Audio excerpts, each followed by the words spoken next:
예언서 13 다니엘 1. 다니엘의 배경. 다니엘의 저자는 다니엘입니다.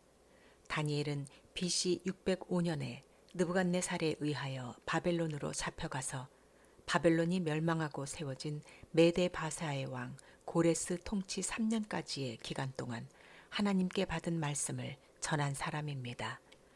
BC 586년 다니엘은 그가 포로로 잡혀갔던 바벨론 땅에서 본국 남유다의 멸망 소식을 들었습니다. 남유다는 하나님께서 세우신 나라이며 하나님께서 주인이신 나라입니다. 그런데 하나님께서 하나님의 나라를 지킬 힘이 없어서 남유다가 멸망한 것일까요? 아닙니다. 하나님은 세상 모든 역사의 주인이십니다. 그 사실을 다니엘서를 통하여 말씀하십니다. 오고 오는 모든 제국의 역사를 느부갓네살의 꿈을 통하여 훤히 꿰뚫고 계시는 하나님이야말로 세계 역사의 진정한 주인이십니다. 그들은 지금 징계받고 있습니다. 2. 다니엘의 내용. 왕족 혹은 귀족이었던 다니엘과 그의 친구 하나냐, 미사엘과 아사랴는 바벨론의 느부갓네살 왕에게 BC 605년 유다의 여호야김 왕이 다스린 지 3년이 되는 해에 바벨론으로 잡혀갑니다. 느부갓네살은 포로로 잡혀간 소년들에게 왕궁의 음식을 먹이며 바벨론의 언어와 문학을 가르쳤습니다. 왕궁의 음식을 거부하고 채식만 했던 다니엘과 세 친구는 다른 소년들보다 더 윤택해졌을 뿐만 아니라 하나님께서 네 소년에게 지식을 주셔서 모든 서적을 깨닫게 하셨고 문학과 학문에 능통하게 하셨습니다. 특히 다니엘에게는 환상과 꿈을 해석하는 능력까지 주셨습니다.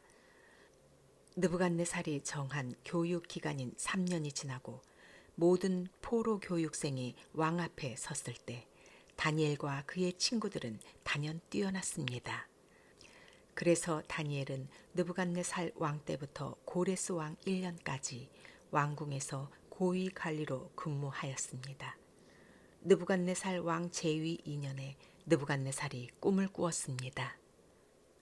바벨론 땅에 그 어떤 박수 무당 술객들도 그 꿈의 내용을 알 수 없었습니다.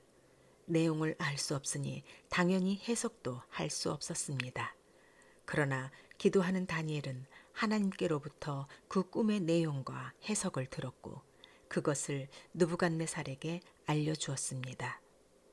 꿈의 내용은 한 큰 신상에 관한 것이었습니다. 느부갓네살이 꿈에서 보았던 신상은 머리는 순금, 가슴과 두 팔은 은, 배와 넓적다리는 노쇠, 종아리는 쇠, 발은 쇠와 진흙이 섞여 있었습니다. 그런데 스스로 나온 돌 하나가 그 신상의 발을 쳐서 부서뜨리더니 그 신상의 전부가 부서져 흔적도 없이 사라졌습니다. 그러나 신상을 쳤던 돌은 태산처럼 커져서 온 세상에 가득하게 되었습니다. 그 꿈에 대한 해석은 이렇습니다. 신상을 이루고 있던 각각의 재질들은 앞으로 일어날 제국들을 보여주는 것입니다. 순금머리는 느부갓네살, 바벨론이며 그 다음에 느부갓네살보다 못한 은과 같은 나라가 일어날 것이며 그 다음에는 노쇠와 같은 나라, 그 다음에는 철과 같은 나라가 일어날 것입니다. 철과 같은 나라는 나뉘어져서 철과 흙이 섞인 발이 되는데 사람의 손에 의하지 않은 뜨인 돌이 그 모든 제국을 쳐서 심판할 것입니다.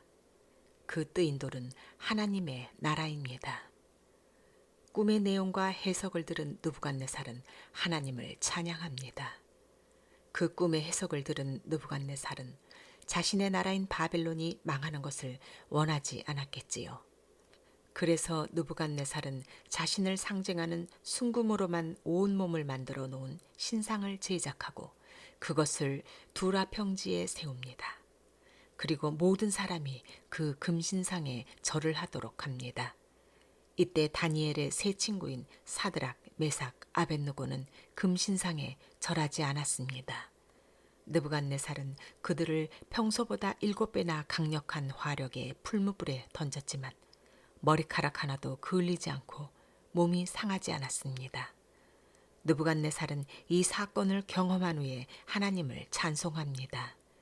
그 후에 느부갓네살은 다시 한 꿈을 꾸게 됩니다. 내용은 큰 나무와 그것이 잘리는 꿈이었는데 그 꿈의 내용을 다니엘이 해석해 준 대로 느부갓네살은 사람들에게 쫓겨나서 7대를 지나게 됩니다. 그러나 하나님의 시간에 하나님께서 느부갓네살의 왕권을 회복시켜 주셨고 느부갓네살은 다시 하나님을 찬송합니다.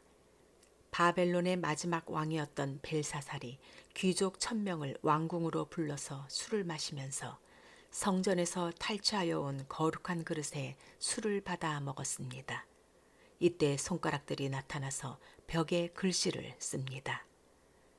메네메네 데겔 우바르신. 다니엘 외에는 아무도 그 글씨를 해석할 수 없었습니다. 다니엘은 벽에 쓰인 글씨를 읽고 해석합니다. 그 의미는 하나님께서 바벨론이 끝나는 날까지를 다 세어보셨고 벨사살을 저울에 달았더니 그 부족함이 드러났다. 그래서 바벨론은 메대와 바사의 손으로 나누게 하신다입니다.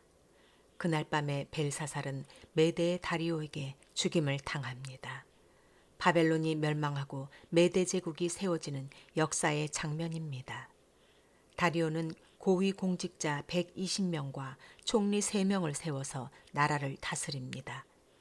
다니엘은 3명의 총리 중 1명입니다. 다른 총리들과 고관들이 다니엘에 대해서 불편하게 생각합니다. 그래서 죽일 방법을 찾았지만 아무런 허물을 찾지 못했습니다. 그들은 다니엘이 하루에 3번씩 하나님께 기도하는 것을 알고 다리오 왕에게 오늘부터 30일 동안 다리오 왕이 아닌 다른 존재에게 기도를 하는 자는 사자굴에 던질 것을 제안했고 다리오 왕은 승낙했습니다. 다니엘은 왕의 명령이 선포된 후에도 계속해서 기도를 하다가 사자굴에 던져지게 되었습니다. 그러나 하나님께서 사자굴에서 다니엘을 지키셨습니다. 다리오 왕은 이 사건을 목격한 후에 하나님을 두려워하라는 조서를 온 나라에 내렸습니다. 다니엘 1장부터 6장까지는 실제 역사를 기록하고 있습니다. 다니엘 7장부터 12장까지는 앞으로 일어날 일에 대한 묵시를 기록하고 있습니다. 바벨론의 벨사살 원년에 다니엘이 하나님께 받은 환상입니다. 다니엘은 큰 짐승 4이 바다에서 나오는 것을 보았습니다. 이 짐승들은 세상에 일어날 왕들입니다.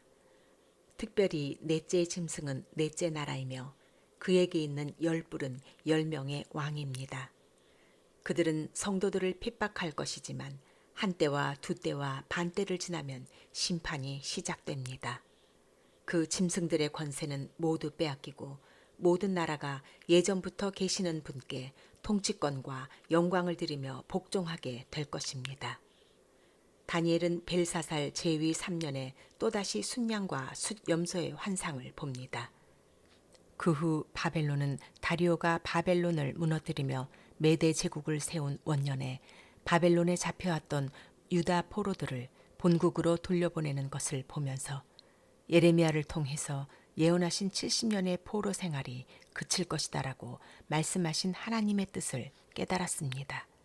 또한 다니엘이 바사 페르시아 왕 고레스 제위 3년에 본 환상은 바사 제국이 무너지고 헬라 그리스 제국이 일어날 것에 관한 것입니다. 남방 왕과 북방 왕이 싸우게 되는 환상을 보았고 마지막 날 말세의 때에 일어날 징조에 관한 환상을 봅니다.